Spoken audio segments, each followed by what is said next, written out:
16 Maps of Hell. You touched on it before, but what's some of the major themes of that particular work? Well, the two major themes, and these are two themes I didn't really discover fully until after I thought I'd finished it, which is usually a good sign of the thing happening that we were talking about at the beginning, that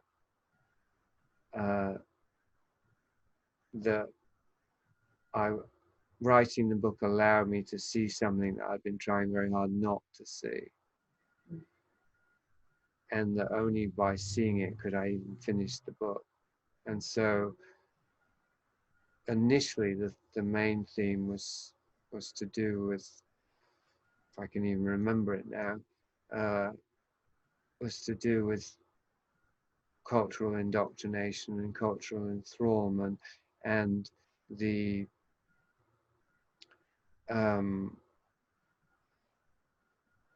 inconsistency between the way that we relate to Hollywood and the product with admiration and enjoyment, and what we know more and more about the hierarchies of abuse within the system itself. Decided, well, how is it possible that works we admire would be coming to us through individuals and systems that we are more and more seeing as despicable? So that was kind of, I wanted to wrestle that thing to the ground. But that was a very kind of broad theme, and it wasn't really, I mean, showing that Hollywood is a nest of vipers is not that difficult. And then, anyway, well, what I discovered towards the end of writing anyway was this theme that I took from Hitchcock, who used this phrase, torture the women. He said the problem with movies today is we don't torture the women enough. Yeah. And of course, in his movies, he did torture women, and he did as a director on the film set as well. He's a human being, he tortured women. Not quite in a Marquis de Sardian way, but still psychologically and even physically, he did abuse the women. And so that was the theme number one that I discovered, that there's this directive or this impetus or this drive to torture women and to turn entertainment out of the torture of women that goes throughout all of Hollywood. You think of those first Hollywood movie images of a woman heroine tied to the train track screaming. Well, that's an image of a woman in terror about to be destroyed. Okay, she gets rescued by the hero, but still, whatever, you know, people were looking to that as entertainment from day one in the movie industry. But then take it much further back to secret society rituals, as I was exploring in the book, or using as reference points in the book, Brian Hayden's work on secret societies in prehistory, that a lot of that was about the terrorization of women and the subjugation of women. So there seems to be this theme in terms of social hierarchies throughout history, prehistory, history, and then specifically Hollywood and the arts, that has to do with subjugating women and turning the torture of women and imagery around the torture of women into a kind of dark entertainment. And it even overlaps with this idea of the artist and the muse, potentially, as in I look at somebody like Samuel Beckett. Well, his muse was Billie Whitelaw, who was my neighbor in Hampstead, so I knew her personally, and he tortured her on stage. Like, he had her sort of strapped in this contraption, and so that all she could move was her mouth, and she felt like she had a nervous breakdown as a result of this. And certainly Hitchcock, again, he had these muses that he tortured and so on. So there seems to be, anyway, let's just, condense it to, there's a very deep, dark mother complex in the collective male psyche that pertains to obviously the formative relationship with the mother, between the male child and the mother. But it by no means exempts the woman from this, because the mother is the initial agency of trauma for the child, Yeah. um, Yeah. for what, whatever reasons and however it comes about. So there's this dark symbiosis there, and so that was theme number one. And theme number two, which is directly related, was um, the drive for disembodiment, which entails the creation of these false realities in order to escape into them, which obviously relates to movies and now transhumanism, but also relates at a psychological level to the trauma dissociation mechanism, as in when we're traumatized, we dissociate. So when Yeah. something bad happens to our bodies physically, or even when we see something bad happen to someone else's body, potentially, we go off to escape from it. And that seems central to the appeal of movies, is that we like these shocks that then intensify this feeling of being disembodied and being in this fantasy realm. So we actually are drawn to horror movies or shocking movies or violent movies because they perpetuate that cycle, and they reinforce and exploit that mechanism within us. Um, and the correlation there, and this is in my own personal history, is that um, the woman, the female form that is being tortured in these enactments, of course, it represents the mother, but it's also because it goes back to a formative time when the child was bonded with the mother, even if it was unhealthily bonded, or if it didn't separate in a healthy way. And that's kind of the point. The male psyche stays enmeshed in the mother's psyche and in the mother's body, in a certain sense, like identified with the mother's body. This is why I bring up Ed Gein towards the end, who actually murdered women in order to, or disinterred women anyway, in order to chop up their bodies and to create a woman bodysuit to hide within. This is a literal enactment of that. Um, uh, the, there's a correlation between the woman's body then and our own body. So watching images of a woman being tortured actually is a way to, it's like inflicting violence on our own bodies, Mm. whether you're a woman or a man, really, because if you're a woman, you're identifying with the woman, and if you're a man, you're identifying more with the abuser, but at a deeper level, you're deeply still enmeshed with your mother's psyche. So whatever you're seeing, doing to the woman's body, or you're imagining you're doing, I'm doing it to myself. So, and that's something, I don't want to disturb you overly, because obviously it's very disturbing subject matter, and if you're not familiar with my work, but I have written about how when I was an adolescent, I wasn't attracted to ordinary pornography. I actually thought I was above that. It's ironic, tragic, really. But and instead, the nature abhors a vacuum. I ended up being aroused by violence imagery, violence against women, particularly. So, so I got into that stuff as an adolescent, fortunately, before the internet. Otherwise, I'd have had access to God knows what kind of terrible imagery now that people can watch. Kids can watch actual snuff footage and stuff. I was just watching video nasties and slasher movies. But nonetheless, that was a formative period in my life where I was indulging in that stuff without knowing how or why. And 40 years later, I'm still trying to understand what that was in my psyche and what effects it had on my body and my nervous system doing that. And so it was something of a surprise to really discover, well, actually the appeal of movies, and even personally my desire to make it in Hollywood, which was a way to make real this identification with Hollywood culture by actually becoming a culture maker, not just a consumer. All of that is inseparable from this imperative to torture the women.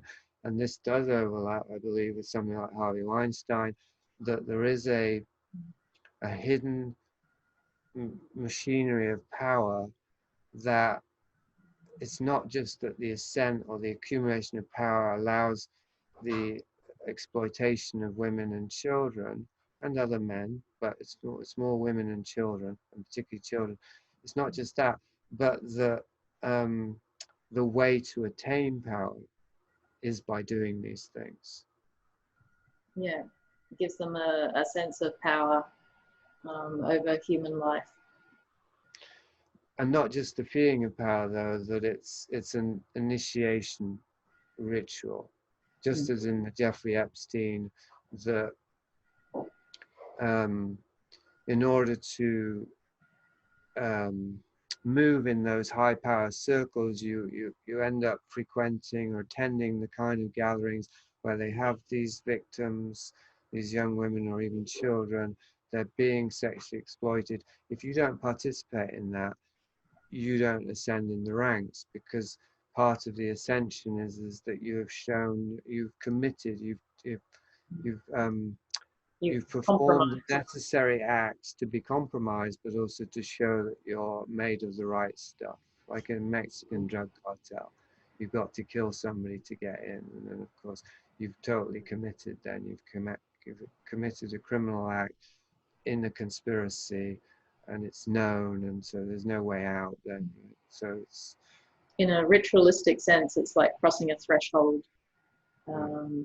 into a new realm of reality, and breaking those boundaries within your own psyche as well is for a lot of people trying to find spiritual enlightenment. They're always trying to like break through boundaries within their own psyche, like boundaries that exist for a reason.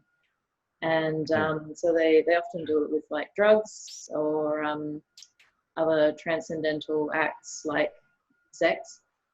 And yeah, it's a way of trying to unlock certain things, but they don't really have a whole lot of control over what they unlock. yeah. Well, it's interesting you're familiar with that, because it's not sufficiently understood, and again, this sort of brings us back to what we're talking about with this premature liberation, gay rights, or whatever else it is of the sexual, of the eros. That because we're not really versed in what we're doing, we don't have the necessary discernment, and we're overriding, kind of, as you're suggesting, that there are natural boundaries there. They're not all just socially imposed. So we've got this idea now that, well, it was back in the 50s even. This was central to the liberal progressivism, that uh, all inhibition is bad and society is just oppressing, our natural life force, which is true, it is. But that doesn't mean that every expression of the life force is going to be good. Nor does it mean that if you just remove all of those boundaries, there'll just be a natural, healthy overflowing, because there won't be, because there's going to be a compensatory. Something that's been that repressed for that long is not just going to come out in this natural, healthy way. Yeah, There's going to be rage in there as well. it's like smashing the damn wall, and Yeah. and the river just floods through willy-nilly. No boundaries, no parameters. It's just free for all. Yeah, well, and this is a fascinating thing that I think it's potentially a unifying theory of social engineering. I call it the pendulum, but it's understood, like, psychologically, that the more you repress, the libido and the id, the more unruly it's going to be when you release it, and correspondingly, the more you unleash it, because we've been socially conditioned to fear and have shame around these things, the more you're going to then double down to repress it again. So there's this pendulum, which we can see in society. There are periods of great restriction and control where people feel oppressed. And then there are these periods of massive liberation. The Weimar Republic is the famous example. And then again, it swings back. Then there's the oppression. And that's a long-term sort of macro control mechanism, I think.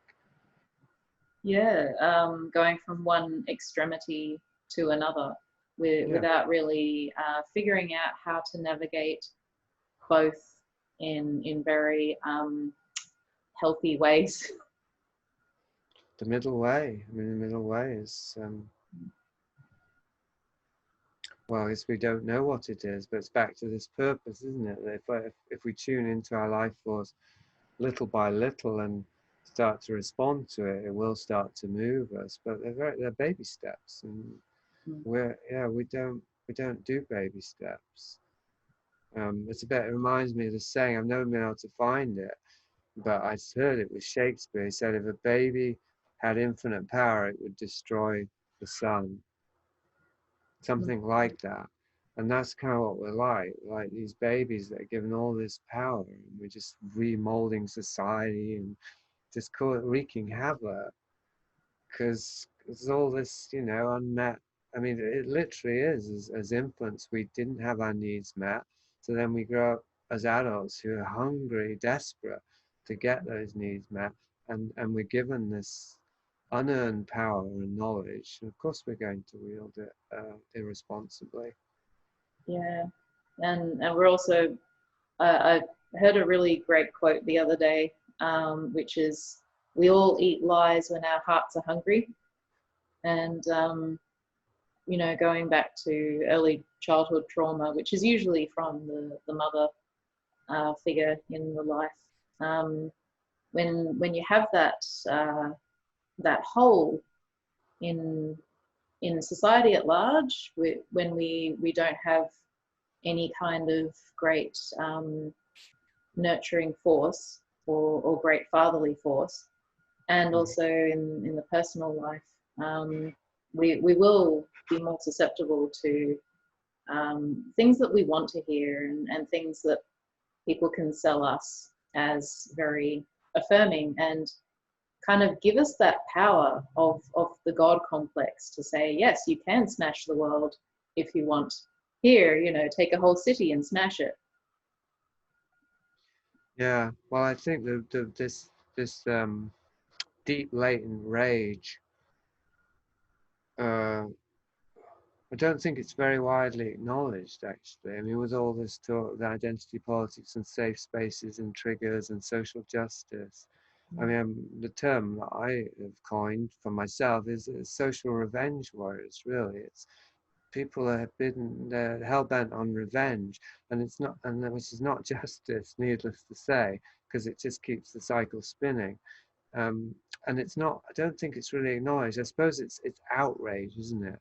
And outrage is self-righteous indignation. It's really this core feeling, and that's the thing. If it's self-righteous, you're not looking at it. You're just saying, well, this is how I'm going to make the world a better place. I should be angry. I have a right to be angry. But no, it's not, because you're angry against your mama and your dad, and they're not here.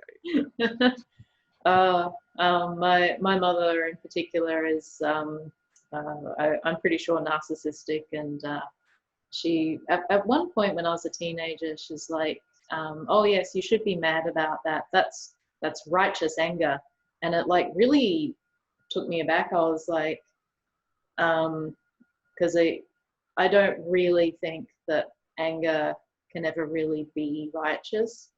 It's always coming from a place of wanting that revenge, and that's not necessarily what's going to really fix what ails you. I think there's that song "Anger is an Energy," the Public Image song. So I think there is a kind of anger. I mean, if we want to talk archetypally, like Mars, the planet of anger and war, of course, but also male sexuality. And we can see how those have all got tangled up. Um, that there is a pure energy of anger that can get things done. I do feel that. I'm not sure if there are many, if any, human beings alive now who have access to it because of what we're talking about. There's this tangle there. But I think, I mean, in my own life, there are occasional moments where a very short, sharp burst of anger gets the job done, and it doesn't seem to be uh, tangled up with some sort of ego assertion, because that's the tell.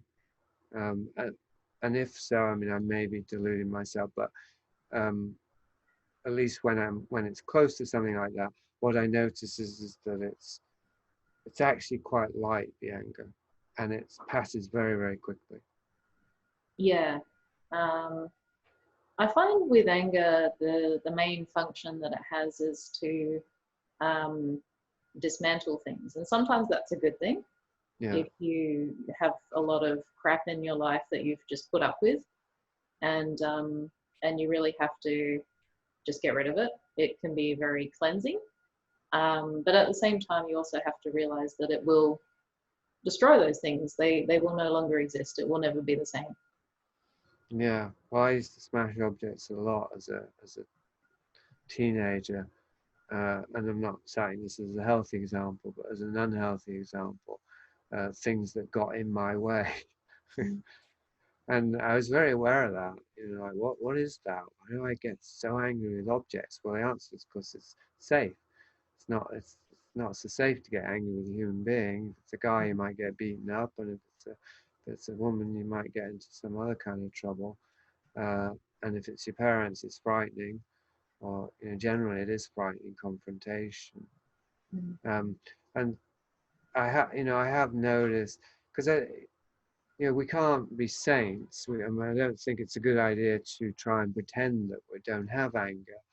So what I've noticed is that I, I, it's possible to more consciously use anger as a kind of courage. As in, I want to confront something here, but I'm a bit frightened to do it. Hence the anger, Yeah. really. So I'm going to let the anger show. And I'm not saying I work this out in advance, but I might observe it while it's happening. Oh, I'm letting myself be angry now. Careful, you might, do some harm and damage and make an ass of yourself to boot. But also, well, at least it's getting me to confront this and be honest. And if I didn't have that anger to give me the courage, I would just suppress it and say, no, I'm going to be a good, nice person now. And that's not a good idea either. Yeah. Well, going back to Jordan Peterson, he says, you can't be a good person if you don't have that side of yourself that is capable of being a bad person, because then it's not a conscious choice. It's just being very useless and harmless. Sure, Mm. sure. Well, so and that's back to the anger, because, and it's a interesting meta question. What we name emotions, they don't necessarily then come to exist as these discrete phenomena. We've just named them.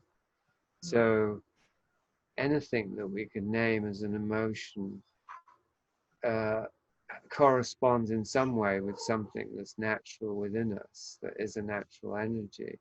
I remember a Jordan Peterson thing that I enjoyed, I mean, enough to remember, as he said, when he's walking across the room and there's a chair in his way, he feels angry, and he moves the chair, and he says that anger gives him that little bit of extra energy he needs to get the chair out of his way. And that seems like a fairly simple formula. Now you could say, well, you don't need to get angry about a chair. That's ridiculous. That's infantile. And I think he was sort of acknowledging that, but only if we judge it. If we just think, well, I need a little bit of burst of energy to get our chair out of the way, Yeah. then it's not really anger. Then it's just energy responding to an obstacle, and it's Yeah. natural. And that judgment of yourself as a bad person, if you experience anger, Yeah. is going to sometimes make you very ineffective. Yeah. So Absolutely. you need to know that you are capable of these things, and that it doesn't necessarily make you a bad person, but it doesn't necessarily mean that you should act upon it without any kind of reason or measure. Like if he's angry but he just moves the chair, that's different to being angry and like smashing the chair across the room. Yeah. Mm. Yeah. Well, I mean, it's called maturity, isn't it? We're trying to become mature in a world that doesn't encourage maturity. It's a big old complex, really. But at the heart of it does seem to be this infant that didn't get what it needed, and um, And is still crying out for mum. yeah, for the mother's body, and the whole world becomes a representation of the mother's body. We want to control the world. Big Mother is another thesis. It's not in 60 Months of Hell, but I end up touching on it. You know, instead of Big Brother, we've created Big Mother. We've created this Intel panopticon state where the mother's gaze is constantly on us, because that's what we want as children. We want to always know the mother's there watching us and always have access to it. So we've created this world in the image of the mother's body, and it's not literally obvious. The internet or the super state or whatever isn't shaped like a woman per se, but we're feeding on it, and it's feeding on us. Like we're constantly plugged in. It's the expression, right? And the matrix, of course, means womb. Yeah. Yeah. Being tied to the umbilical cord. Yeah. It always seems to come back to whenever I'm studying personal development and that sort of thing, it always seems to come back to reparenting yourself and healing the inner child and taking on that parental role that you never had. Yeah. Yeah, I would agree, because there's two parts of us, and they're both incomplete without each other. So it's very complementary that because this child part, this arrested part that never grew up, and that just wants its needs met right now, needs parenting, as you say. It can't just be shut out in the cold, because that was the problem in the first place. It has to be treated and cared for as a child. And then the parent part, which I'd say is the progressed part, which grew up too fast, actually needs the responsibility to learn true responsibility by becoming a parent. Literally, for some people, I tend to think it's a bit unfair on the kid if you're learning to be a parent by having a kid. But Yeah. whatever, I mean, it's what biology has most people doing. I didn't. I would have liked to have a kid, but I didn't. So I'm learning to be a parent by parenting that part of myself. And maybe by the time I'm 60, I might be ready to be an actual parent. Be fucked way too late then, but at least I haven't perpetuated the wound. So yeah, so that's a very complementary inner dynamic there, that the child is getting parented the way we didn't, but then also we're growing up. The part that we think is grown up, it is really having to, learn real responsibility and become grown up in a much truer way. And eventually the two, I suppose, I haven't got there, but eventually the two would meet and fuse. Like they're two fragments of a single psyche, I'd say, that have been split off from one another. One could even make it would be oversimplifying, but to say it's mind and body, that the parent self is more our conscious mind, and it's a little bit dissociated, and so, or a lot, and so it really needs to get back to the body and, hands in the dirt, responsible, tangible responsibility. And the child self is the body that's been neglected and that has all these needs. Yeah. And as they integrate, I would say that there's a marriage and a fusion by which both disappear, really, and then it's just the body with consciousness dwelling within it. And well, I don't know, I can't testify to that because I haven't got there, but it does seem like an optimal state, and whether it's enlightenment or whether we call it something or not, but really just to being really fully grounded here in the present. Yeah, the inner child aspect is definitely something to explore, and also the inner parent because it does seem like a lot of the people who um, are struggling with, you know, the safe spaces and everything, Yeah. they seem to be people whose inner parent is absent, Right. and they're trying to like outsource it to um, other people and say, you need to make me feel better, you need to soothe Yeah. me the way Yeah. that a parent should be soothing me, and I should be soothing myself. Yeah. Well, but we do that in part in relationships, I think, almost to a man and a woman. So Mm. it was already there, and I suppose this would be, we could trace that back as a trajectory, I suppose, that most children alive today were raised by parents who were doing that with each other, as in trying to fill the holes in each other, and with the children, using the children to fill this hole. And Yeah. so, yes, it's proliferated and extended to the point, as you say, where we have people who are treating everyone as if they were their partner and as if they had a responsibility to parent them. Mm. Uh, yeah. Which Yeah. is obviously it's not going to work out because nobody's a parent. Everybody's an infant and nobody's a parent. But then enter the nanny state. This is why it seems so central that these ideologies, particularly, I mean, transgender is the obvious standout one.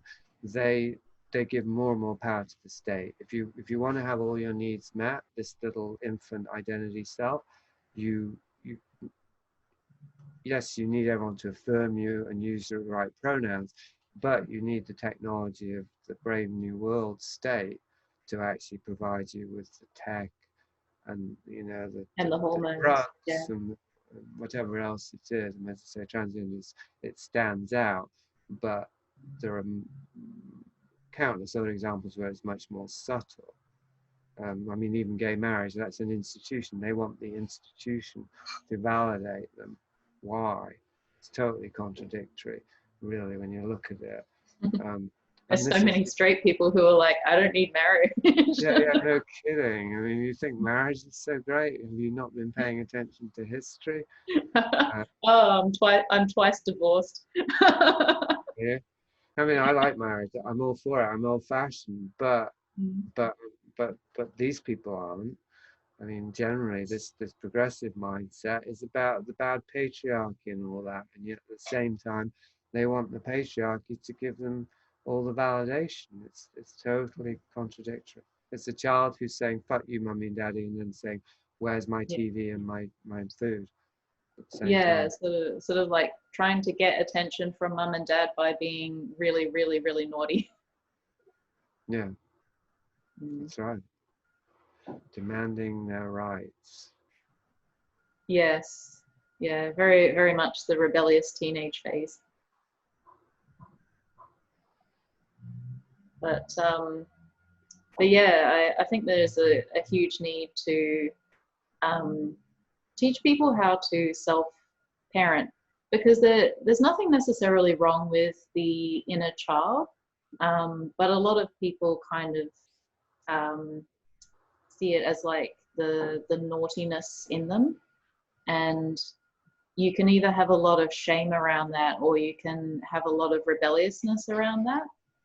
Um, but if you're you know, parenting yourself in a very healthy way, you don't necessarily judge the inner child as bad or good. Sure, sure. Um, you just see it as like the vulnerable, innocent, um, prone to mistakes part of yourself.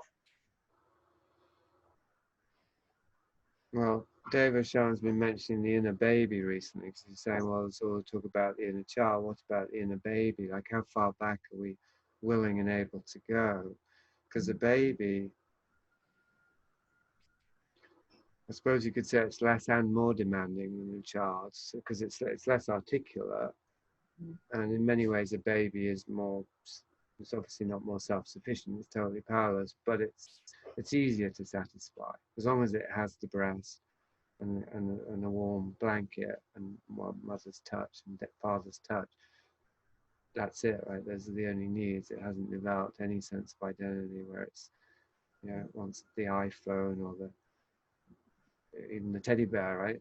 So, but it's also much closer to what we are in essence. actually, what the pure form of the spirit. our original state, I mean, biologically, is the fetus, but and that seems to correspond well because we have this toxic culture. I even grew up in a toxic womb, which I never tire of mentioning, but it's just true and it's a relevant fact. And I think, wombs can be toxic in less overt ways than in my case it was alcoholic mother. Um, that yeah, our essential nature is compromised from day one, maybe from conception on, who knows? There's a whole debate around that anyway, but certainly in terms of as we're physically forming, there are introjects from the culture, from the mother, from the wherever else they're coming, that come between, I don't know if we could say us and our nature, but anyway, that they contaminate our essential nature. So yeah, so the further back we can go to that pure essence, I mean, I'm not suggesting I can go back to my womb, to being in the womb, but some in my body, that memory is there. So in terms of reparenting, I suppose it could even go all the way back to reconceiving, the act of reconception. That might be a little too far.